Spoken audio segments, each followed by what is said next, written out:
On Christmas Eve of 1945, the Sodder children vanished amid the flames that consumed their family home in rural West Virginia. The night was cold, the kind of still winter air that carries every sound, from the crackle of wood to the distant hum of a passing truck. Inside the modest two-story house, holiday decorations still glimmered faintly as the family prepared for bed after a long evening. Moments later, the quiet was broken by the smell of smoke and the sudden roar of fire climbing the staircase. Parents and several of the older children escaped, barefoot and disoriented, into the freezing darkness. But 5 of the younger ones, Maurice, Martha, Louis, Jenny, and Betty, were nowhere to be seen.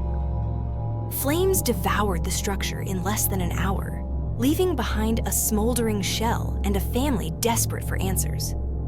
Neighbors arrived quickly, forming a bucket line from a nearby creek, but the blaze was too strong, the water freezing before it reached the walls. When dawn came, the house was reduced to ash and twisted metal, the air heavy with the scent of wet cinders. The parents searched the ruins with bare hands, expecting to find some trace of their children. Yet the debris yielded nothing. No bones, no remains, no sign that 5 young lives had ended there. In that silence, a different kind of fear took hold. By morning, local firefighters and townspeople gathered at the site, their boots sinking into the muddy, half-frozen ground. Smoke still drifted upward in thin ribbons, curling through the skeletal remains of the house. The fire chief directed men to sift through the debris with shovels and metal rakes, marking off sections with wooden stakes to ensure no area was missed. The family stood nearby, wrapped in borrowed coats, watching each movement with hollow eyes. A light snow began to fall, softening the edges of the blackened foundation. Investigators noted the absence of any recognizable human remains. Even though the fire had not burned long enough or hot enough to completely destroy bone. The family's phone line had been cut, and the ladder usually kept by the house was found tossed down an embankment. The truck the father tried to start during the fire had refused to turn over, as if disabled. These details were recorded carefully in notebooks, each observation logged in sequence.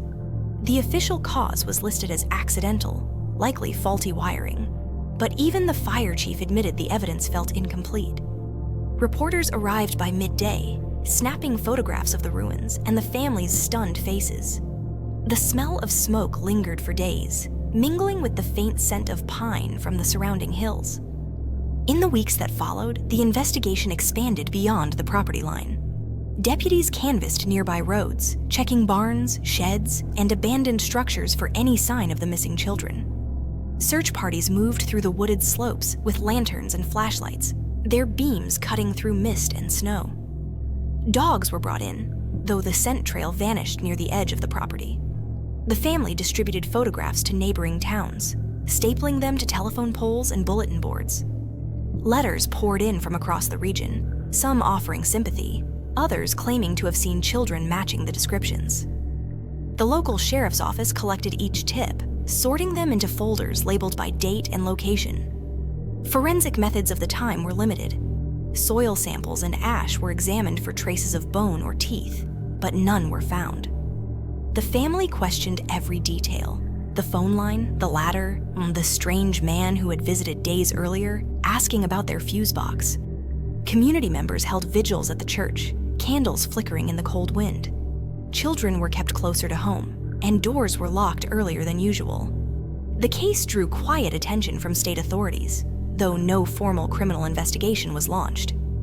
Each passing day deepened the uncertainty, and the family's grief hardened into determination. As months turned into years, theories multiplied. Some believed the children had perished in the fire despite the lack of remains, suggesting the heat had been more intense than estimated. Others pointed to the cut phone line and disabled vehicles as signs of deliberate interference. Rumors spread of a truck seen leaving the area that night, headlights off, moving quickly down the narrow road. A woman claimed she had served breakfast to 5 children, resembling the missing ones at a roadside diner the next morning. Another report placed them at a boarding house several states away. Investigators followed these leads as best they could, constrained by distance and limited resources. The family hired private detectives who retraced the children's possible routes and interviewed witnesses under dim cafe lights and courthouse corridors. None of the accounts could be confirmed, yet none were fully disproven. The story gained national attention, appearing in newspapers and radio broadcasts that framed it as one of the era's strangest mysteries. Over time, the burned foundation was cleared, replaced by a small garden and a billboard displaying the children's faces.